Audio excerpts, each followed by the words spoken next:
આપણે શરૂ કરે કાકા. नमो रिंताम नमो सीताम नमो आयुर्याम नमो उज्जयाम नमो लोहित सवसाम ओंकार बिंदु संयुक्तम नित्यं ध्यायन्ति योगिनः कामदम मोक्षदम चैव ओंकाराय नमो नमः नमः समय साराय स्वानुभूत्या चकाशते स्वभावाय भावाय सर्वभावांतरक्षि मंगलम भगवान वीरो मंगलम गौतम मुनि मंगलम कुंद कुंदाय जैन धर्मस्तु सर्व मंगल मंगलम सर्व कल्याणकारी प्रधानम सर्वधर्म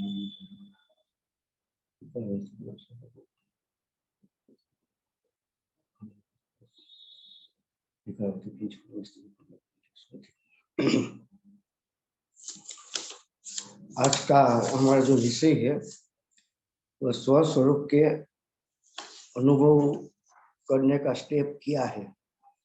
हमें जो आत्मा अनुभव करना है, सम्यक दर्शन प्राप्त करना है, तो सम्यक दर्शन प्राप्त करने के लिए हमें सबसे पहले कौन सा कार्य करना चाहिए, उसका 1 बाय 1 उसका स्टेप क्या है, जिससे हमें हमारा पुरुषार्थ रुचि उसमें बढ़ोतरी हो और पुरुषार्थ आत्मा सम्मुख आता है और उसमें सम्यक दर्शन की प्राप्ति भी हो सकती है।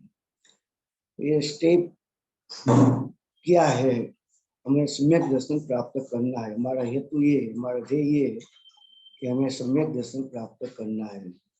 मुझे गुरुदेव श्री ने ये 45 साल तक जो उपदेश दिया है वो सम्यक दर्शन का ही दिया है, क्योंकि हमारा ध्येय, हमारा लक्ष्य इस सम्यक दर्शन प्राप्त करने से ही हमारा कल्याण होता है। इसके अलावा इस दुनिया में हमारा कोई कल्याण नहीं है। कदाचित हम शुभ भाव करें तो शुभ भाव के फल में कदाचित देवगति, मनुष्य गति, 1 2 3 गति अच्छी मिलती है, लेकिन बिना सम्यक दर्शन और मिथ्यात्व के फल में फिर से वो जीव वो परिभ्रमण करते करते निगोद में, एकेंद्री में चला जाता है, अनंत काल वहां रहते हैं। तो हमारा ध्येय तो सम्यक दर्शन एक ही है।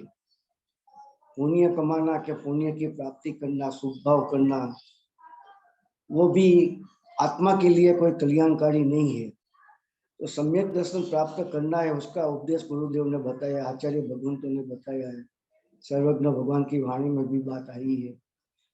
तो उपाय है, सुगम है और ये हम कर सकते हैं अभी भी वर्तमान में। अगर हम चाहे तो इस भाव में भी अभी वर्तमान में हम सम्यक दर्शन प्राप्त कर सकते हैं। ऐसा नहीं है कि हम नहीं कर सकते, अभी वर्तमान में भी हम कर सकते हैं, लेकिन उसके लिए जो पुरुषार्थ करना चाहिए, आत्मा के प्रति जो रुचि होनी चाहिए, उसकी कमी है। उसी के कारण हमें सम्यक दर्शन की प्राप्ति नहीं होती है। तो उसका स्टेप क्या है, हमें क्या करना चाहिए। सबसे पहले हमें वर्तमान में हमारी जो दशा है, वर्तमान में हमारी जो दशा है, हम मिथ्या दृष्टि है, अज्ञानी है, हमें आत्मा की इतनी ज्यादा रुचि नहीं है, रुचि है लेकिन बहुत कम है, इतनी ज्यादा नहीं है, और जिससे हमारा पुरुषार्थ आत्मा सन्मुख आए, हम सम्यक सन्मुख आ सके, तो कैसा है, हमारी रुचि पुरुषार्थ नहीं है। तो वर्तमान में हमें मिथ्यात्व है, अज्ञान है, संसार के प्रति हमारी रुचि है, आत्मा के प्रति हमारी रुचि बहुत कम है। तो इस दशा में हमें क्या करना चाहिए, तो उसके लिए हमें जो ये उसका बात बनाई है, उसमें सबसे पहला स्टेप है वो वर्तमान जीवन में संसार अथवा मोक्ष संबंधी अपना ध्येय नक्की करना चाहिए। वास्तव में देखें तो हमें गुरुदेव का उपदेश मिला, शास्त्र का अध्ययन करते हैं, तो कई बार ऐसा विचार आता है कि ये धर्म करने जैसा है। इस मनुष्य भव में जो कार्य करना है वो एक ही है, सम्यक दर्शन अर्थात धर्म की प्राप्ति करना वो एक ही कर्तव्य है। बाकी का सब कार्य है तो सभी कार्य वास्तव में व्यर्थ है। तो आत्मा के लिए उसमें कोई कल्याणकारी वस्तु नहीं है। तो ये हमें लगता तो है, लेकिन फिर भी हम संसार के कार्यों में जुड़ जाते हैं। तो कई बार ऐसा लगता है कि भाई धर्म करने जैसा है, यही हमें कर्तव्य है, यही हमें करना है, और फिर से हम संसार के कार्यों में फिर से लग जाते हैं, जुड़ जाते हैं। तो दोनों बातें हो सकती है, होती रहती है। कभी भी वैराग्य आता है और कभी संसार में कार्यों में ओतप्रोत हो जाता है। कभी वैराग्य आता है और कभी संसार के कार्यों में ओतप्रोत हो जाते हैं। तो दोनों बात चलती ही रहती है। हमें तो ये धर्म मिला है, तो हमें ये ध्येय है हमारे पास। तो सबसे पहले क्या करना चाहिए कि वर्तमान जीवन में संसार अथवा मोक्ष संबंधी हमारा लक्ष्य, हमारा ध्येय नक्की करना चाहिए। हम अंतरंग से हमारा आत्मा को पूछे हम कि वास्तव में हमें ऐसा है कि वर्तमान जीवन में या मनुष्य भव में ये कोई भी संयोगों में जो भी संयोग हो, लेकिन हमें इस भव में सम्यक दर्शन प्राप्त करना है। वो मेरा ध्येय है, वो मेरा लक्ष्य है। और उसकी मुख्यता, उसकी उद्धवता, वो आत्मामय जीवन। तो क्या वास्तव में ऐसा है? हमारा 24 घंटे में हमारा पुरुषार्थ 8 घंटा, 10 घंटा, 12 घंटा तो आत्मा हित की प्रवृत्ति में पसार होता है। हमारा जीवन में जो वैराग्य होना चाहिए, जो विषय कसाई की मंदता होनी चाहिए, संसार के प्रति विरक्ति होनी चाहिए, तो वो कितनी है? क्योंकि तो वास्तव में देखा जाए तो हमें ऐसा नहीं है। मतलब कि हमें आत्मा ही चाहिए, सम्यक दर्शन ही प्राप्त करना है। मुझे मेरा आत्मा ही चाहिए, दूसरा मुझे कुछ नहीं चाहिए। अंतरंग से ऐसी दृढ़पणे, ऐसी मान्यता वो नहीं है, और उसी के कारण हमें ये आत्मा की प्राप्ति नहीं होती है। दूसरा, हमें ऐसा भी नहीं है कि संसार में ही रहना है। हमें संसार में ही रहना हमारे लिए उचित है, वही योग्य है। हमें धर्म करने की कोई आवश्यकता नहीं है। ये संसार है वो अच्छा है, और संसार में रहना ही अच्छा है। अनंत काल समय जो संसार में परिभ्रमण किया है, वो परिभ्रमण हमें चालू रखना चाहिए, क्योंकि ऐसा भी हमें नहीं लगता है। तो दोनों तरफ से हम अवढव में है। हमें क्या करना चाहिए उसका हमें कोई चौकस ध्येय, कोई निर्णय हमें नहीं किया है। तो वास्तव में हमें जो बात मिली है, जो धर्म मिला है, जो उपदेश मिला है, उसमें हमें विचार करना चाहिए कि हमारे पास दो रास्ता है। माता जी वचनामृत में नहीं पर साधना वाणी में ये बात बताता है कि मैं क्या मार्ग पर हूँ क्या मार्गे छू। तो ये दो मार्ग है, संसार का मार्ग है और मोक्ष का मार्ग है। हमें सम्यक दर्शन प्राप्त करना है कि संसार के कार्यों में रचे कर रहना है, उसमें रुचि रखना है, हमें क्या करना है, तो उसका हमें निर्णय करना चाहिए। सभी बाबत से हम विचार करें, चारों तरफ से हम विचार करें। ये धर्म मिला है, हमारा मनुष्य भव कितना दुर्लभ है। गुरुदेव माता जी का उपदेश मिला, कुंकुल आचार्य देव आदि का शास्त्र मिला, जिनवाणी मिली, भगवान की वाणी मिली, और हमें पुण्य का उदय भी है, और सभी बुद्धि का क्षयोक्षम है। जैन धर्म भी मिला है, वितरागी देव शास्त्र गुरु मिला है। तो हमें ये सब हमारा पुण्य के उदय से प्राप्त हुआ है। वो हुआ है हमारा पुण्य के उदय से। देखो, आखा विश्व की 800 करोड़ की वस्ती है, 8 अरब की वस्ती है। उसमें गुरुदेव को मानने वाला, सच्चे धर्म को मानने वाला कितना लोग हो गए? तो क्या 5, 10, 15 हजार, 20 हजार, इससे ज्यादा हो नहीं सकता। तो ये सच्चे धर्म को 20-25 हजार लोग को मानते हैं। विश्व की वस्ती तो 800 करोड़ की है, तो ये 8 अबज की बस्ती में 25-50 लोगों ही सत्य धर्म को प्राप्त हुआ है, दूसरा नहीं हुआ है। तो दूसरा नहीं हुआ, उसका कारण क्या है, उसका क्या दोष है? तो उसका दोष एक ही है कि पूर्व में उसने ऐसा पुण्य नहीं किया है कि जिसके कारण उसको सच्चा धर्म की प्राप्ति हुई है। हमें पूर्व में ऐसा पुण्य किया है, साथी से पुण्य किया है कि जिसके फल में, उस पुण्य के प्रभाव से हमें वर्तमान में सच्चा देव शास्त्र गुरु हमें प्राप्त हुआ है। ये सत्यवाणी जिन वाणी हमें प्राप्त हुई है, गुरुदेव माता जी की देशना प्राप्त हुई है, तो ये हमारा पुण्य के उदय से है। तो हमें लक्ष्य नक्की करना चाहिए कि हमें ये मिला है तो हमें क्या करना चाहिए। ऐसा मनुष्य वो कितनी बार मिलता है, और ऐसा ये 16 भव में 2000 सागरों में 16 भव में हमें जो वर्तमान में प्राप्त हुआ है, वो 16 भव में कदाचित पहला भव अगर हो तो भी बाकी के 15 भव में वर्तमान में हमें जो मिला है वैसा मिलने की शक्यता बहुत कम है। इसलिए ऐसा भव मिला है, ऐसा वर्तमान में हमें सब कुछ मिला है, तो हम सम्यक दर्शन प्राप्त कर सकते हैं। वर्तमान में हमारे ऐसी योग्यता है, ऐसा अनुकूलता है, तो हम कर सकते हैं। तो एक रास्ता ये है, और दूसरा रास्ता संसार का है, जो अनादिकाल से जिस रास्ते पर हम चलते हैं, तो संसार का मार्ग तो चालू ही है, उस रास्ते पर अभी भी हम चल रहे हैं। लेकिन हमें इस रास्ते पर चलना चालू रखना है कि इसके अलावा जो दूसरा मार्ग है, मोक्ष का मार्ग है, उस तरफ हमें जाना है। तो हमारा ध्येय क्या है वो हमें नक्की करना चाहिए, उसका लक्ष्य हमें नक्की करना चाहिए। जैसे लौकिक में हम देखें तो लौकिक में हम ध्येय हमारा होता है, जैसे कोई डॉक्टर बनाना है, किसी को चार्टर्ड अकाउंटेंट बनाना है, किसी को इंजीनियर लड़के को बनाना है, तो हम हमारे संतान को कौन सी डिग्री उसको ले, वो कैसे डॉक्टर बने, कैसे इंजीनियर बने।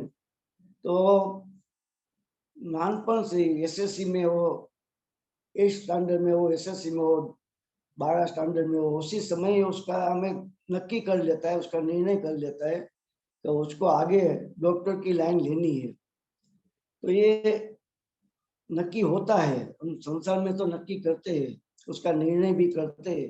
हमारा ध्येय है वो नक्की करते हैं कि हमें ये डॉक्टर बनना है, वो हमारा ध्येय है। तो डॉक्टर बनना हमारा ध्येय है, हमारा लक्ष्य है, तो ये हम करते हैं। लेकिन ये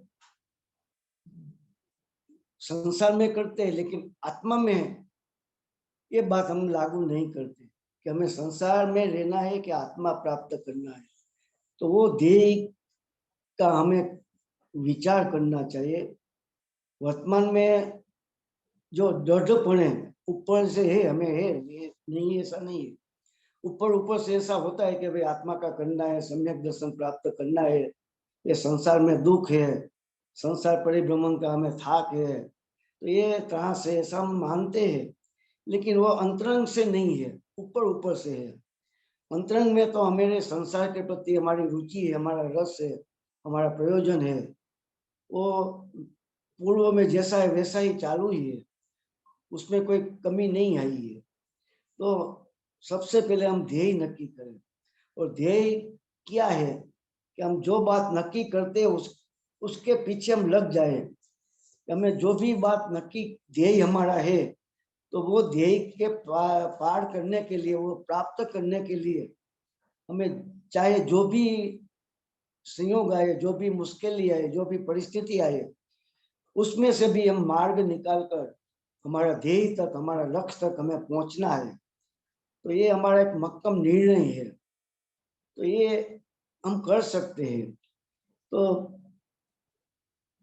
इसके लिए हमें क्या करना चाहिए, ध्येय नक्की करने के लिए क्या करना चाहिए, तो उसके लिए हमें विचार करना चाहिए। हम दूसरा कुछ ना करें, सबसे पहले हमारा ध्येय नक्की करें। 1 दिन 2 दिन, हम 1 घंटा 2 घंटा एकांत में बैठकर हम विचार करें। चाहे वो विचार 2 दिन करना पड़े, 4 दिन करने पड़े, 6 दिन करने पड़े, 1 वीक करने पड़े, 15 दिन करने पड़े, लेकिन जितना दिन चाहे उतना दिन, इतना घंटा हम विचार करें।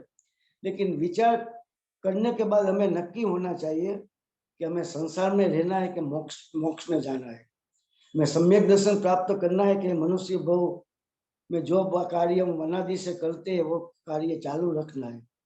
तो ये दो में से एक, दो ही साथ में नहीं रखना है।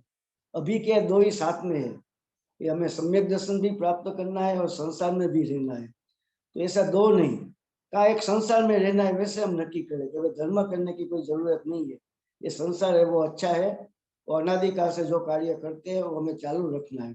तो एक ये बात हम नक्की करें। अगर ये नहीं है तो दूसरा सम्यक दर्शन प्राप्त करना है, वो हमें नक्की करें। तो उसके लिए हम विचार करें कि मनुष्य भव है, ये संसार की विचित्रता है, संसार के जो दुख है, तो ये सब बाबत हम नक्की कर सकते हैं, उसके बारे में विचार कर सकते हैं। 1 घंटा, 2 घंटा, 1 दिन, 2 दिन, 15 दिन तक अगर विचार करना पड़े तो विचार करें, लेकिन एक ध्येय नक्की करें कि नहीं मुझे यही करना है। तो इस अंतरंग में ऐसा एक ध्येय हो, एक निर्णय हो, एक पक्का निर्णय हो, तो वो कार्य हो सकता है। क्योंकि जो बात हमें मिली है ना, उसकी कीमत बहुत ज्यादा है, हमें मालूम नहीं है, लेकिन वर्तमान में हमें जो प्राप्त हुआ है वो बहुत ही कीमती वस्तु है, उसका कोई मूल्य न हो सके, इतना हमें प्राप्त हुआ है। जैसे आत्मानुशासन में एक श्लोक आता है, उसमें गुणभद्र आचार्य देव ने ऐसा बताया है कि मनुष्य भव की प्राप्ति होना बहुत दुर्लभ है, अनंत अनंत भवों में से एकाध भव मनुष्य का प्राप्त होता है। नरक का असंख्यात भव करते हैं, इसके गुना असंख्यात देव का भव करते हैं, और इससे अनंत गुना हम तिर्यंश का भव करते हैं, एकेंद्र का भव करते हैं, तब मनुष्य का एक भव प्राप्त होता है। अर्थात मनुष्य का एक भव प्राप्त करने के लिए हमें ऐसा नरक का, देव का, तिर्यंश का ऐसा असंख्यात गुना भव करना पड़ता है।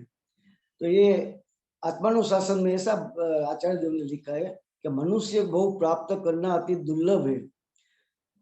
और उसके बाद ये बताया कि कदाचित मनुष्य भव प्राप्त हो भी जाए, और वो होता भी है, कई बार मनुष्य भव प्राप्त होता है, लेकिन मनुष्य भव प्राप्त होने पर भी ये सच्चा धर्म मिलना, जैन धर्म मिलना, सच्चा देव शास्त्र गुरु मिलना, वो तो उससे भी बहुत दुर्लभ है।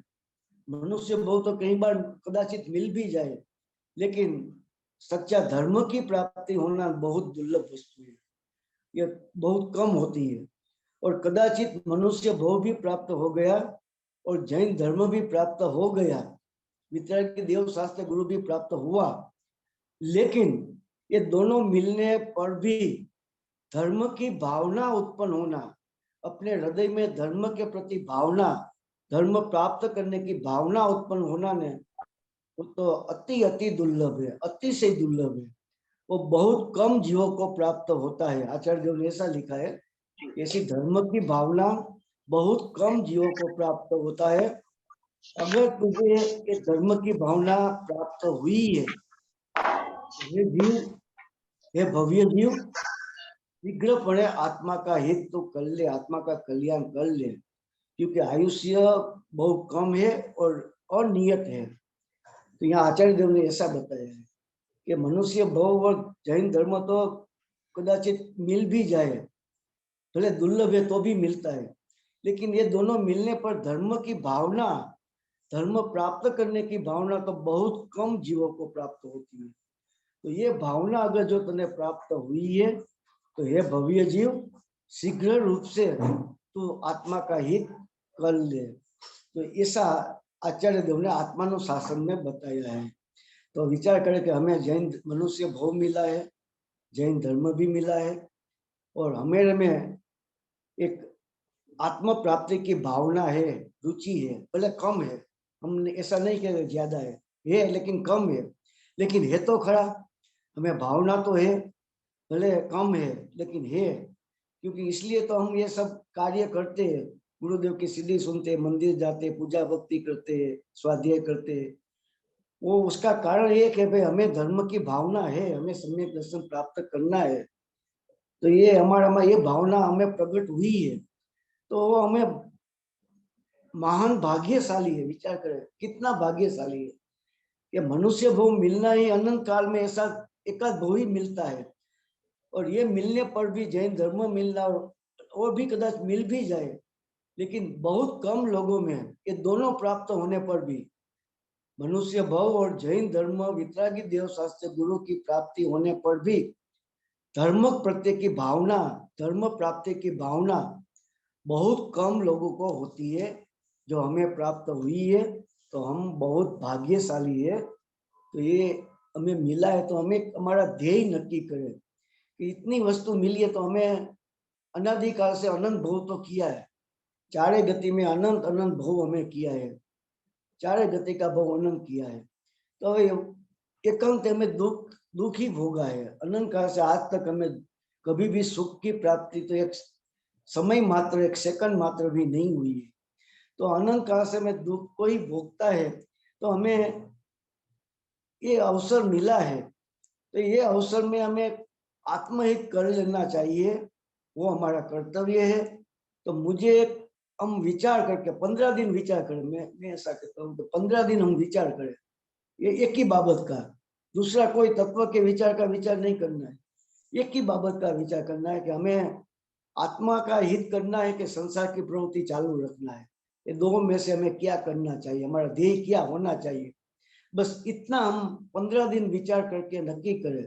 और अगर हमें ऐसा लगे कि नहीं हमें आत्मा का ही कार्य करना चाहिए, वो मेरा ध्येय है, वो मेरा लक्ष्य है, जो अगर ऐसा ध्येय नक्की हो गया, ऐसा निर्णय हुआ, अंतरंग में से ऐसी भावना प्रकट हुई कि नहीं मुझे सम्यक दर्शन ही प्राप्त करना है, मुझे दूसरा कुछ नहीं चाहिए, जो ऐसी भावना अंतरंग में अगर प्रकट हुई, ऐसा निर्णय हुआ, तो हमारे लिए सम्यक दर्शन बहुत दूर नहीं है।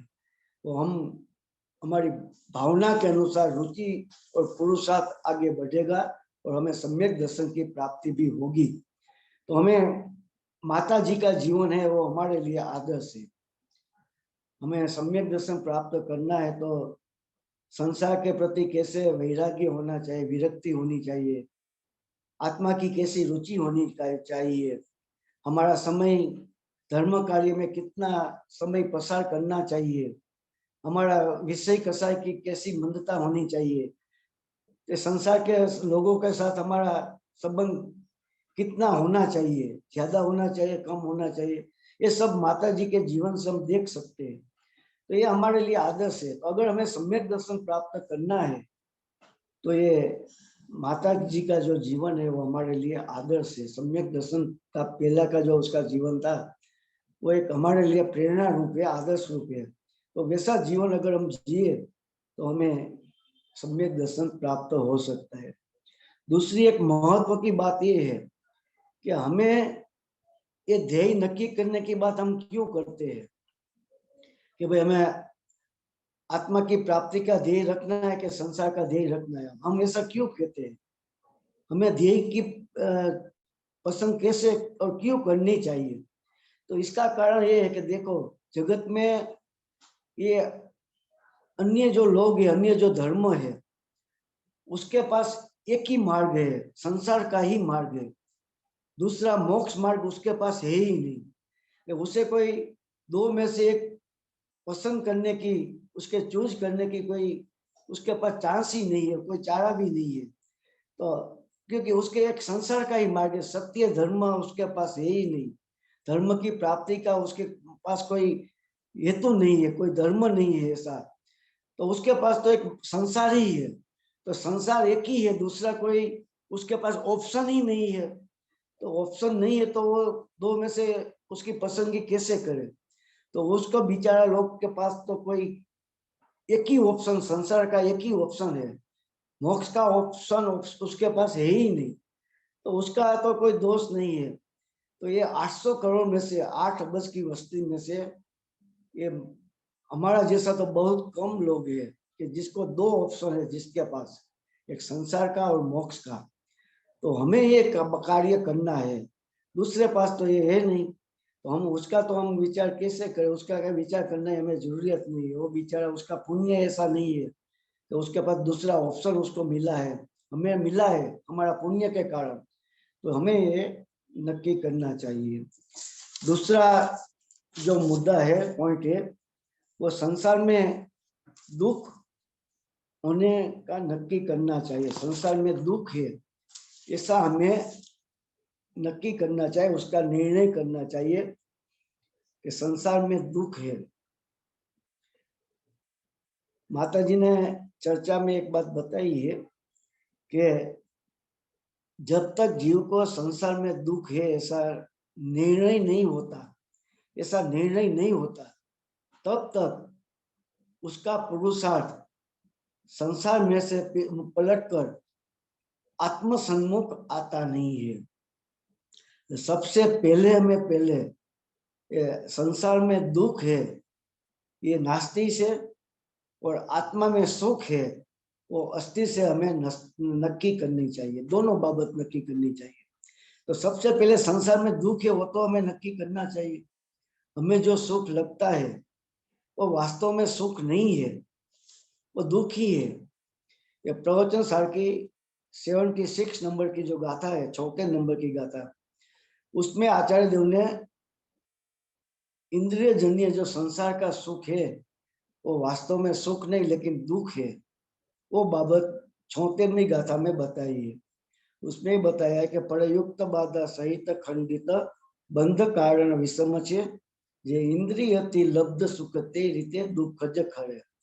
तो उसमें आचार्य देव ने ये 5-6 बाबत ये बताई है कि इंद्रिय जन्य सुख जो संसारिक सुख है वो वास्तव में सुख नहीं है, क्योंकि वो पराधीन है, प्रयुक्त यानी कि पराधीन है, बाधा सहित है, अर्थात तृष्णा की व्यक्तता सहित का है, और वो टूटक है, खंडित है, वो उसका ब्रेक हो जाता है उसमें। वो कर्म बंध का कारण है। संसार का जो सुख की प्रवृत्ति करते हैं उसमें हम कर्म का बंधन होता है, और वो विषम है अर्थात अस्थिर है। तो ये सब बाबत आचार्य देव ने बताई है। ये तृष्णा की व्यक्तता होने के कारण जो तृष्णा इच्छा है वही वास्तव में दुख है। तो जो इच्छा सहित का जो सुख होता है वो वास्तव में सुख नहीं होता, दुखी होता है। दूसरा, कर्म बंध का कारण भी बताया कि जिस भाव से कर्म का बंधन होता है वो भाव दुख रूपी होता है, आकुलता रूपी होता है। जिस भाव से कर्म का बंधन होता है वो भाव निश्चित रूप से ये दुख का ही कारण होता है। तो ये इंद्रियजन्य सुख है वो वास्तव में पराधीन है, बाधा सहित अर्थात इच्छा सहित का है, कर्म बंध का कारण है, टूटक है, खंड खंड होता है, और विषम है, अस्थिर है। तो ये उसी के कारण वो वास्तव में सुख नहीं लेकिन दुख है। तो वो 74वीं गाथा में आचार्य देव ने ये संसारिक सुख वास्तव में दुख है ये बात बताई है। और प्रवचन सार की 13वीं गाथा है, उसमें आत्मा का अतीन्द्रिय सुख है वही वास्तव में सुख है, वो बाबत बताई है। तो 13वीं गाथा में आचार्य देव ने ये बात बताई है कि अत्यंत आत्मोत्पन्न विषयातीत अनुप अनंत ने विच्छेदहीन चे सुख हो शुद्धोपयोग प्रसिद्ध ने। तो उसमें 13वीं गाथा में अत्यंत आत्मोत्पन्न, अत्यंत એટલે અતિશય, આત્મામાંથી उत्पन्न अनंत अविषम जो स्थिर है, तो कि ऐसा आत्मा का अतीन्द्रिय सुख है वही वास्तव में सुख है। तो 13वीं गाथा में सुख के सच्चे सुख की व्याख्या आचार्य देव ने बताई है। तो ये हमें जो सुख लगता है वास्तव में शास्त्र में आता है, आचार्य देव ने बताया है, सर्वज्ञ भगवान की वाणी में आया है, गुरुदेव माता जी ने हमें बताया है कि संसार में कहीं भी सुख है ही नहीं, एकांत दुख है, सर्वथा दुख है। एक समय मात्र भी सुख की प्राप्ति आज जीव को अनादिकाल से आज तक अनंत भव हुआ, अनंत काल हुआ, लेकिन एक समय मात्र भी सच्चे सुख की, आत्मिक सुख की प्राप्ति आज जीव को प्राप्त नहीं हुई है, एकांत दुख ही प्राप्त हुआ है। तो हमें अनादिकाल से दुख का ही हम अनुभव करते हैं, दुख को ही भोगते हैं। तो ये दुख होने पर हमें सुख क्यों लगता है? और प्रत्यक्ष अनुभव होता है हमें सुख का, ऐसा नहीं है कि शास्त्र में आभास है, लेकिन हमें तो प्रत्यक्ष लगता है। हम जब भूख लगती है तो हमें आकुलता होती है, और अच्छा भोजन मिलता है तो हमें सुख लगता है, उसका अनुभव, सुख का वेदन होता है, अनुभव होता है। और जब हम एक गर्मी के सीजन में बाहर निकलता है तो पसीना होता है तो हमें आकुलता होती है। तो घर में हम एयर कंडीशन एसी में बैठते हैं तो हमें अच्छा लगता है। कोई हमारा अपमान करते हैं तो हमें बुरा लगता है, दुख होता है। कोई हमें हमारी प्रशंसा करे तो हमें सुख लगता है, आनंद होता है। तो ये सुख और दुख तो ये बाबत है।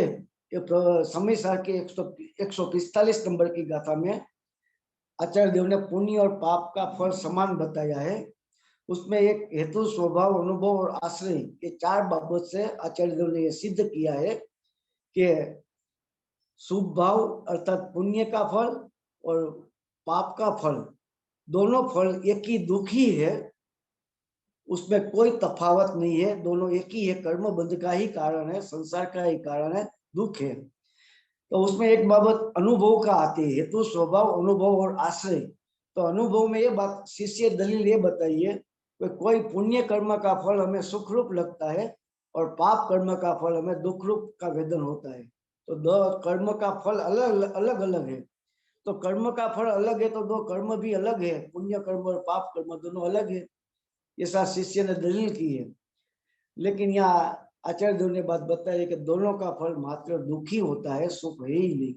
पुण्य का फल सुख है और पाप का फल दुख है, ऐसा है ही नहीं। दोनों का फल मात्र सुख दुखी होता है, सुख नहीं होता है। तो हमें जो सुख लगता है उसका कारण क्या है? प्रत्यक्ष अनुभव तो होता है।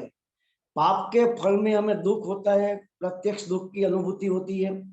और पुण्य का उदय आता है, सभी संयोगों हमें अनुकूल होता है, तो उसी समय हमें अच्छा लगता है, हमें सुख का अनुभव होता है, आनंद का वेदन होता है। तो ये तो होता है, तो ऐसा क्यों होता है? वास्तव में है नहीं तो हमें ऐसा क्यों अनुभव होता है? तो उसका कारण ये है कि मोह के कारण हमें ये दुख होने पर भी सुख का आभास होता है। ये मोह की प्रबलता है। जैसे मोह का कार्य है वो गुणों का विपरीत परिवर्तन, उसका विपरीत परिणमन कराना, वो भी मोह के कारण है। जैसे श्रद्धा गुण का कार्य सम्यक दर्शन क्या है, प्राप्त करना है, सम्यक दर्शन करना, सम्यक श्रद्धा करना। लेकिन वर्तमान में हमें मिथ्या श्रद्धा है। चारित्र गुण का कार्य स्वस्वरूप में आचरण करना है, लेकिन हमें पर चारित्र है। वैसे सुख गुण है तो उसका फल वेदन, आनंद उसका फल होता है, लेकिन हमें तो दुख है, सुख गुण का फल दुख रूपे वेदन होता है। तो ये गुणों का विपरीत, कोई कोई गुणों का विपरीत परिणाम जो होता है, हुआ है, वो मोह के कारण हुआ है। तो मोह के कारण हमें वो दुख होने पर भी सुख लगता है। तो जैसे अघाती कर्म में जो वेदनीय कर्म है, तो वेदनीय कर्म तो अघाती कर्म है, और अघाती कर्म का कार्य मात्र बाहर के संयोग देना, वही कार्य है। उसके अलावा वो कोई सुख गुण का घात करे कि कोई आत्मा का स्वभाव का घात करे, वो अघाती कर्म का कार्य नहीं है। तो वेदनी, आयु, नाम और गोत्र, वो अघाती कर्म मात्र बाहर के संयोग देता है। और घाती कर्म आत्मा का सुख का घात करता है, आत्मा का स्वभाव का घात करता है। लेकिन शास्त्र में वेदनीय कर्म को भी कहीं अपेक्षा से उसको घाती कर्म की में समाविष्ट किया है। उसका कारण ये है कि हमें जो सुख लगता है, पुण्य के उदय में हमें जो सुख लगता है, उसका कारण ये है कि जब वेदनीय कर्म में साता वेदनीय का उदय आता है, पुण्य का उदय आता है हमें, उसी समय मोहनीय कर्म में रति भाव उत्पन्न होता है। रति भाव का मतलब है गमा का भाव, उसका प्रति प्रीति का भाव, गमा का भाव, प्रीति का भाव, वो रति भाव है। तो जैसे जैसे अघातीय कर्म वेदनीय कर्म में पुण्य का उदय आता है, उसी समय मोहनीय कर्म में रति भाव होता है, प्रीति भाव होता है, गम्य का भाव होता है। तो वो हमें सुख रूप का उसका वेदन मोह के कारण होता है। ये मोह के कारण होता है, वास्तव में ये नहीं, लेकिन मोह के कारण वो दुख होने पर भी हमें सुख का आभास होता है। और जब वेदनीय कर्म में पाप का उदय आता है, पाप कर्म का उदय जब आता है, असाता वेदनी का उदय आता है, उसी समय मोहनीय कर्म में अरति भाव होता है, अप्रीति का भाव होता है, अणगमा का भाव होता है। तो उसी के कारण हमें दुख का आभास होता है, दुख लगता है। तो वास्तव में वो दुखी है, तो उसी समय दुख लगता है, वो तो सही है। लेकिन पुण्य के उदय में हमें जो सुख लगता है वो वास्तव में मोह के कारण है। जैसे हम संसार में पैसा आने से जो ज्यादा हमें आनंद आए, तो मानना कि हमें मोह की तीव्रता ज्यादा है। 5 इंद्रिय विषयों में हमें ज्यादा सुख लगता है उसके भोगने में, तो मानना कि हमें मोह की तीव्रता है।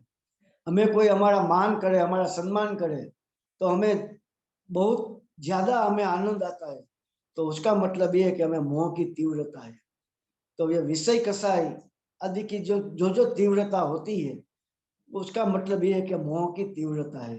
मोह का मतलब है दर्शन मोह, मिथ्यात्व। खासकर चारित्र मोह की बात नहीं है, वो उसकी मुख्यता नहीं है, लेकिन दर्शन मोह है। उसी के प्रबलता के कारण ही हमें ये सब लगता है। और वो कैसे लगता है, तो दृष्टांत से हम देखें तो जैसे कोई आदमी को जहरी सर्प उसको काट दे और उसके शरीर में जहर प्रसर जाए, तो उस आदमी को उसी समय अगर जो नीम का पत्ता है वो कड़वा है, तो नीम का पत्ता उसको खाने के लिए दे तो वो उसको मीठा लगता है। जैसे साकर है, शुगर जैसी मीठी लगती है, तो कि वैसे नीम का पत्ता उसको मीठा लगता है। उसका कारण क्या है कि उसके शरीर में जो जहर है, वो जहर के हिसाब से, जहर के कारण वो कड़वा पान भी उसको मीठा लगता है। तो वैसे हमारे मोह की कारण, मोह की प्रबलता के कारण ये इंद्रिय विषयों के सुख में दुख होने पर भी वास्तव में दुखी है, तो भी हमें सुख का आभास होता है, सुख का अनुभव होता है। हमें ऐसा लगता है कि हमें सुख की प्राप्ति हुई है। तो ये मोह के कारण होता है। तो वास्तव में संसार में सुख नहीं, दुख ही है, ये हमें नक्की करना चाहिए। और वो कार्य हमारा ज्ञान से हम कर सकते हैं, ऐसा नहीं हम नहीं कर सकते। हमारा ज्ञान है, वो एक आत्मा का निर्दोष लक्षण है, विवेक है। तो विवेक के कारण हम नक्की कर सकते हैं कि संसार में हमें जो सुख लगता है वो वास्तव में सुख नहीं लेकिन दुख ही है। जैसे पाप का उदय हमें दुख का कारण है, वैसा पुण्य का उदय भी दुख का ही, उतना ही दुख का कारण है। उसमें किसी भी कोई भी कमी नहीं है, एक ही समान है, दोनों का फल एक ही समान दुखी है। नरक में जीव दुखी है, उतना ही दुखी जीव स्वर्ग में भी उतना ही दुखी है। तो ये सांसारिक सभी सुख वास्तव में दुखी है, आत्मिक सुख है वही वास्तव में सुख है, आनंद है। तो जब तक हमें सम्यक दर्शन नहीं होता है तब तक हम संसार में दुखी दुखी रहते हैं। सम्यक दर्शन होने के बाद ही हम आत्मिक सुख का हमें अनुभव वेदन में आता है, तो आत्मिक सुख का वेदन होता है। तो ये बात हम नक्की कर सकते हैं। तो ये बात हमें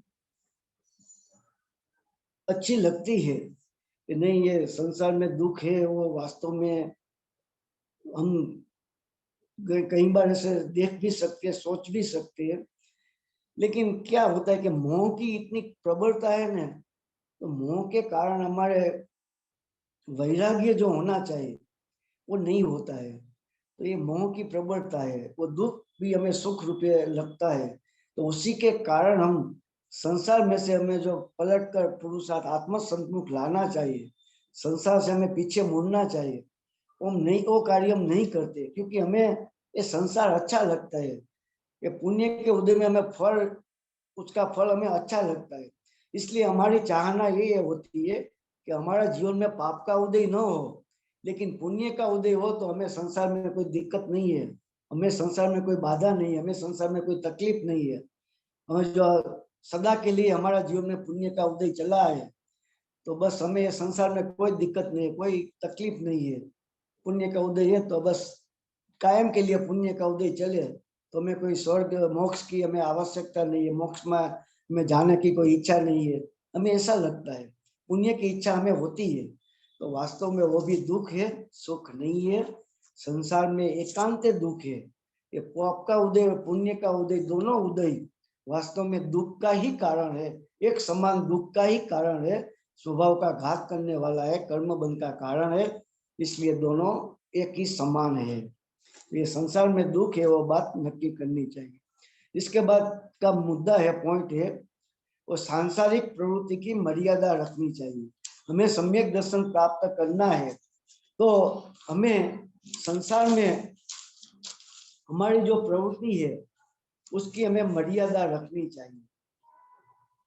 उसका कारण क्या है कि हमारा जो धर्म है उसमें आत्मा की समझन करना है, आत्मा का स्वरूप समझना है, और आत्मा के स्वरूप के समझने के लिए हमें अभ्यास करना चाहिए। हमारी जो विपरीत मान्यता है उसको दूर करना है तो हमें सच्ची समझन करनी चाहिए।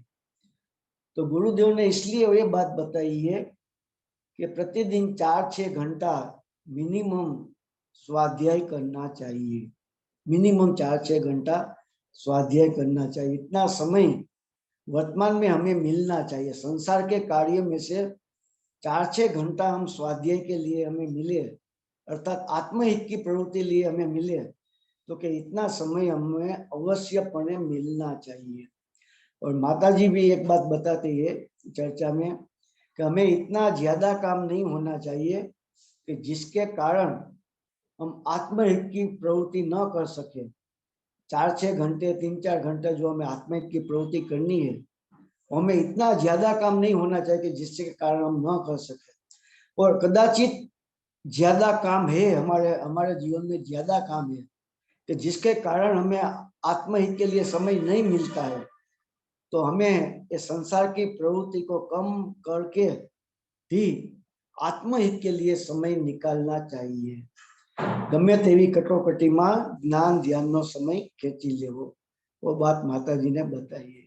और गुरुदेव भी वारंवार ये बात बताते हैं कि स्वाध्याय पर गुरुदेव ने विशेष भार दिया है, वजन दिया है, क्योंकि 4-6 घंटा दिन में स्वाध्याय करना चाहिए हमें, तो ही हमारा विपरीत मान्यता है, हमारी मिथ्यात्व है, वो दूर हो सकती है।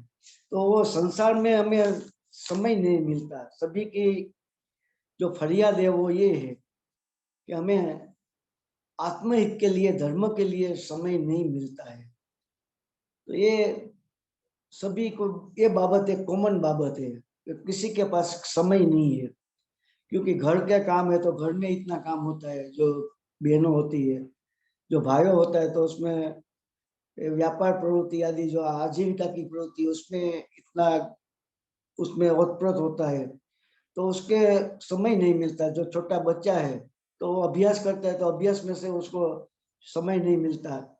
तो सभी लोग इस संसार में छोटे बच्चे से लेकर बुढ़ा तक निवृत्त आदमी है, जो भी निवृत्त कदाच भी हो जाए, तो निवृत्त आदमी भी को भी इस संसार में आत्महित के लिए समय नहीं मिलता। उसका 2 कारण है, एक तो आत्मा की रुचि कम है, दूसरी संसार की प्रवृत्ति भी ज्यादा है, इसका कारण हमें जरूरियात ज्यादा है तो प्रवृत्ति भी ज्यादा करनी पड़ती है। और तीसरा कारण कि वर्तमान में हमें जो वैभव का साधन मिलता है, कंप्यूटर है, टीवी है, मोबाइल है, तो ऐसा आधुनिक जो साधन मिला है उसके कारण हमारा समय, ज्यादातर समय उसमें ही चला जाता है।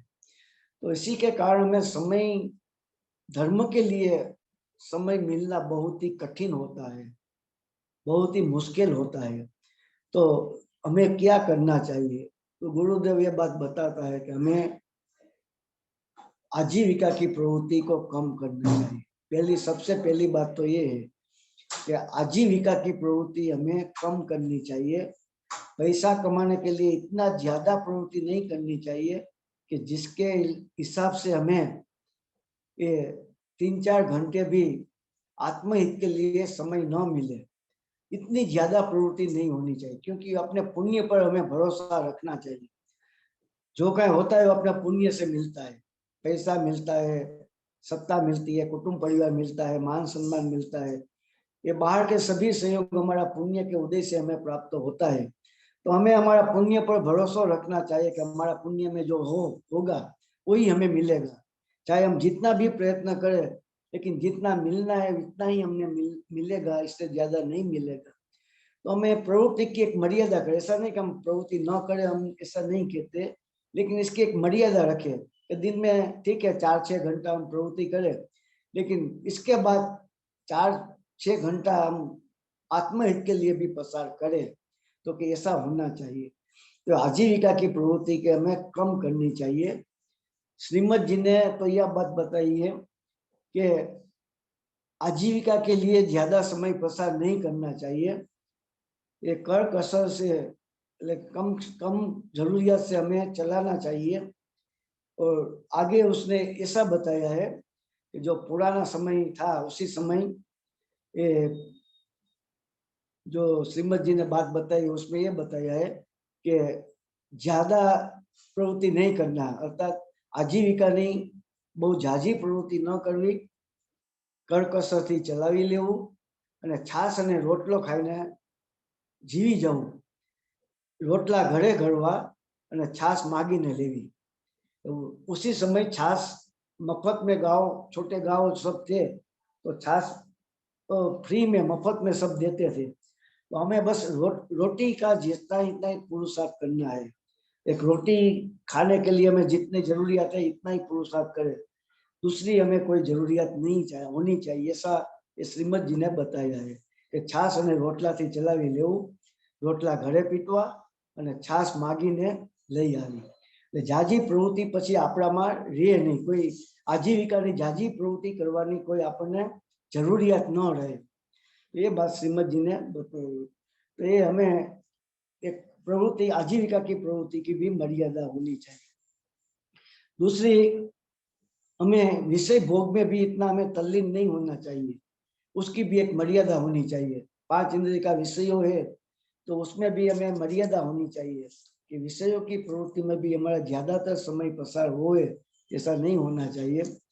उसके बाद कौटुंबिक फर्ज है हमारी, कुटुंब के लिए हमारी जो फर्ज है वो फर्ज में भी हमारा उसका एक लिमिट होनी चाहिए, एक मर्यादा होनी चाहिए कि पूरा समय हम, हमारा पूरा जीवन कुटुंब के पीछे, हमारे परिवार के पीछे हम पसार करें, लेकिन हमारा आत्महित की प्रवृत्ति कोई न करे, कुछ भी न करे, तो ये हमारा दोष है।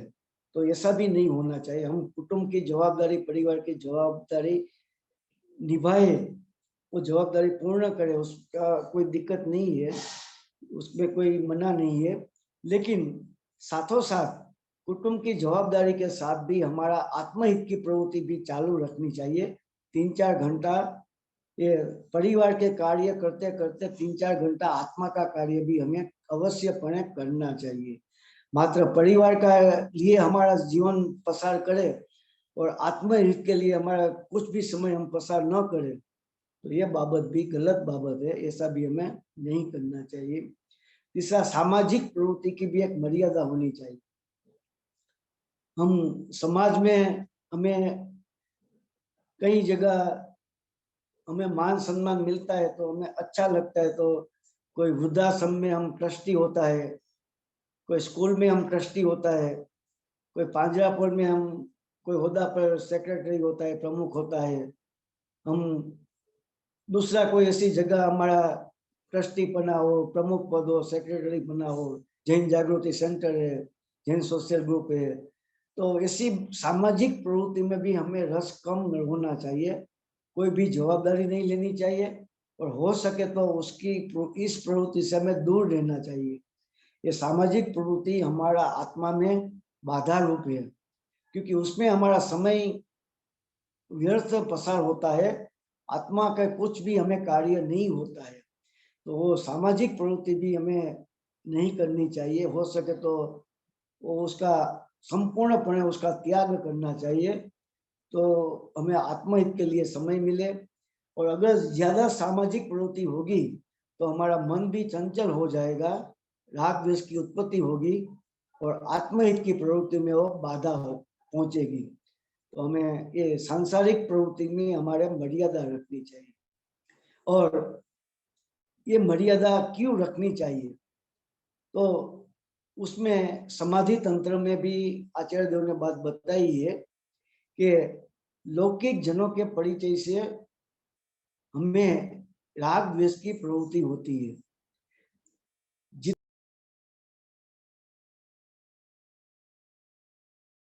समय हमें राग द्वेष की उत्पत्ति होती है, और जितना समय राग द्वेष की उत्पत्ति होती है, हमारा मन अस्थिर होता है, चंचल होता है, और कर्म बंध का कारण होता है। और मन जब अशांत होता है, ये लौकिक जनों के परिचय से मन अशांत होता है, तो अशांत मन के समय हमें आत्महित की प्रवृत्ति नहीं हो सकती। आत्महित की प्रवृत्ति करने के लिए हमारा मन एकदम शांत होना चाहिए। पद्मनंदी पंचविंशति शास्त्र में भी आचार्य देव ने बात बताई है कि जहां तक मन शांत नहीं होता है, तब तक आत्महित की प्रवृत्ति हो नहीं सकती। इसलिए जिसको आत्महित की प्रवृत्ति करनी है, उसको सबसे पहले अपना चंचल मन है उसको शांत करना चाहिए। ऐसा पद्मनंदी पंचविंशति में आचार्य देव ने बताया है। तो ये सांसारिक प्रवृत्ति भी एक मर्यादा होनी चाहिए। आजीविका की प्रवृत्ति हो, सामाजिक प्रवृत्ति हो, कुटुंब परिवार की प्रवृत्ति हो, विषय भोग की प्रवृत्ति हो, जो भी हो, समाज सेवा की प्रवृत्ति हो, मान सम्मान की प्रवृत्ति हो, देश की सेवा की प्रवृत्ति हो, जो भी हो, एक हमारी एक मर्यादा होनी चाहिए, जिसके कारण हमारा मन भी आकुलित न हो, अशांत न हो, और हमें 4-6 घंटे ये आत्महित के लिए समय भी हमें आसानी से मिल सके। तो ये कार्य हमें करना चाहिए। उसके बाद का जो पॉइंट है, 5 मिनट है बाकी, संसार प्रत्येनी विशेष विरक्ति माटे प्रयास करना चाहिए। हमारा जीवन में ये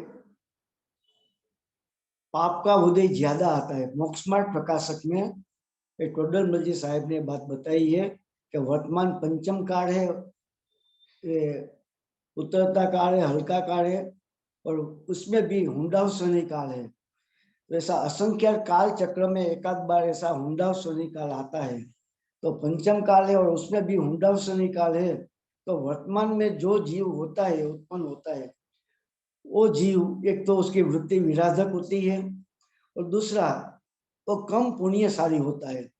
इसका मतलब कि वर्तमान में जो जीव है, वो जीव को ज्यादातर पाप का उदय होता है, पुण्य का उदय ज्यादा हो, ऐसा लोग इस संसार में बहुत कम होता है। तो इस संसार में ज्यादातर लोग को पाप का उदय ज्यादा होता है, पुण्य का उदय बहुत कम होता है। तो ये बात तो आती है कि संसार में ऐसा हमें पाप का उदय आता है, और वारंवार आएगा, एक के बाद एक पाप का उदय आएगा ही, क्योंकि ये काल ऐसा है और काल का प्रभाव ऐसा है, हमारा वृत्ति ऐसी है। तो हमें ऐसा वर्तमान काल में ऐसा पुण्य ही नहीं होगा कि हमें सभी तरह की सदा के लिए कायम अनुकूलता हो, ऐसा तो पुण्य का उदय नहीं होगा।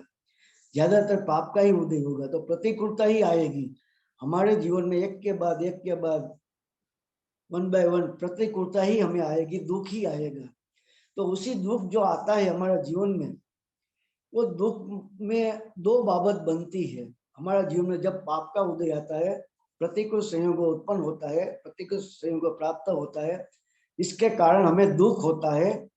तो उसमें क्या होता है, दुख में 2 प्रवृत्ति हो सकती है। एक हमारा पाप के उदय से हमारा जीवन में जो दुख आया, उसमें एक प्रवृत्ति हो सकती है कि हमें आर्त ध्यान होता है।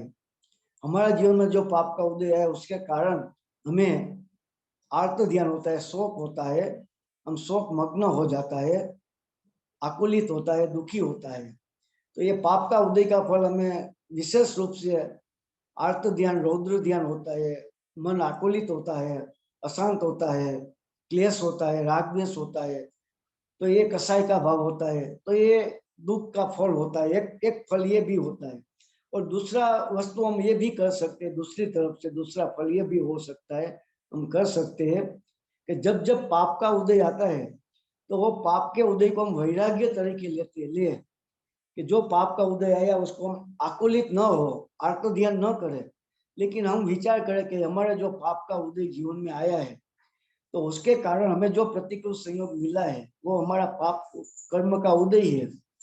मैंने जो भाव किया था, पाप का भाव किया था, उसके फल में पाप कर्म का बंधन हुआ और वो पाप कर्म उदय में आया, उसका फल हमें मिलता है। तो मेरा ही दोष है, मैंने ऐसा भाव किया था तो फल मुझे भुगतना पड़ेगा। तो एक तो कर्म का उदय का फल है, दोष किसी का है नहीं, कोई संयोग का दोष नहीं है, कोई पदार्थ का दोष नहीं है। तो ये दोष मेरा कर्म का है, एक वास्तव में अंतरंग कारण अपना कर्म का उदय है। तो हम ये विचार करें कि भैया कर्म के उदय का फल है, और कर्म के उदय को इंद्र नरेंद्र के जिनेन्द्र कोई भी बदल नहीं सकता। तीर्थंकर भगवान को भी कर्म का उदय आया था, विचार करो। ऋषभदेव भगवान को भी ऐसा पाप कर्म का उदय आया, तो 6 मास तक उसको आहार मिला नहीं, आहार की प्रवृत्ति, तो 6 मास तक उसको विकल्प नहीं आया, और 6 मास के बाद विकल्प आया तो आहार का योग न हुआ, उसका पाप कर्म का उदय था।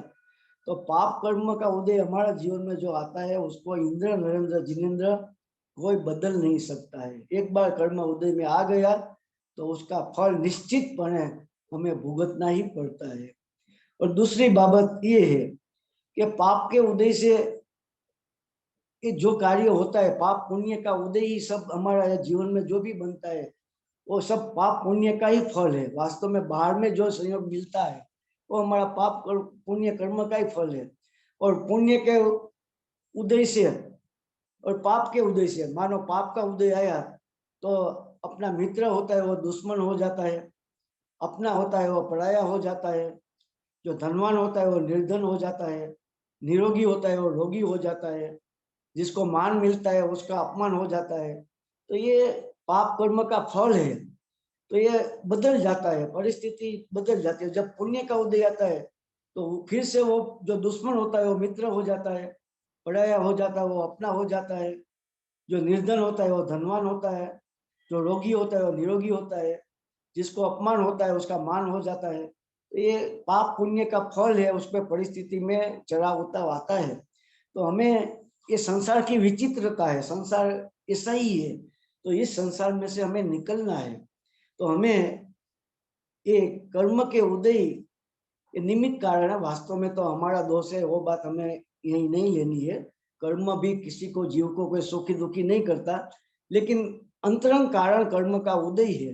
कोई बाह्य पदार्थ, कोई संयोग या कोई व्यक्ति, वो कोई दुख का कारण नहीं है। कर्म का उदय अंतरंग कारण है, वो कर्म का उदय है। और बाह्य कारण कोई भी पदार्थ हो सकता है, संयोग हो सकता है, वो बाहर के कारण हो सकता है। तो अंतरंग कारण तो कर्म का उदय हमारा वास्तविक कारण है। तो उसी समय हमें शांत कैसे रहना, संसार की विचित्रता को हमें समझना चाहिए कि संसार ही ऐसा है। और माता जी ने एक बात बताई है कि कोई भी प्रसंग में शांति रखना श्रेयभूत है, क्योंकि कर्म के उदय को इंद्र नरेंद्र जिनेन्द्र कोई उसके बदल नहीं सकता, पलट नहीं सकता है। इसलिए हमें शांति और समाधान रखना चाहिए, वही एक हमारे लिए सच्चा उपाय है। तो ये संसार की ऐसी विचित्रता है। तो हमें संसार के प्रति जो जो प्रकार का उदय आता है, खासकर पाप कर्म का उदय आता है, तो उसी समय हमें मन आकुलित हो जाता है, मन दुखी हो जाता है। तो उसी समय हम आर्त ध्यान न करें, रौद्र ध्यान न करें, और हमें ऐसा विचार करें कि संसार का स्वरूप ऐसा है, ये बार भावना का हम चिंतन करें कि संसार में कोई हमारा है ही नहीं। तो हमें इतना मोह क्यों रखना चाहिए संसार के प्रति, संयोगों के प्रति। तो उसके हम विचार करें तो हमें थोड़ा सा वैराग्य आए, और जो संसार के प्रति हमें विरक्ति भाव होगा, थोड़ा सा वैराग्य उत्पन्न होगा, तो आत्म सम्मुख आने का हमें चांस बढ़ जाता है। तो ये संसार में जो जो प्रकार के दुख का प्रसंग आता है, उसी समय हमें उसको आर्त रौद्र ध्यान प्रकार से न ले, और उसके बदले हम ये संसार का स्वरूप ऐसा विचित्र है, ये संसार ही ऐसा है, ऐसा समझकर हमें आत्महित के लिए प्रयास करना चाहिए। संसार के प्रति हमें विरक्ति जितनी हो सके इतनी ज्यादा बढ़ सके इतनी बढ़ाना चाहिए। और संसार के हमारी प्रीति है, संसार की जो उसमें कम कर आत्मा की रुचि कैसे बढ़े, उसी के लिए हमें प्रयत्न करना चाहिए। तो ये जो स्वस्वरूप के अनुभव के लिए उसका क्रम है, उसमें ये 5 मुद्दा हमें लिया। आज समय पूरा हुआ है, उसके बाद अगर समय मिलेगा तो हम आगे लेंगे। तो ये समय हमारा पूर्ण हुआ है। जय जिनेन्द्र।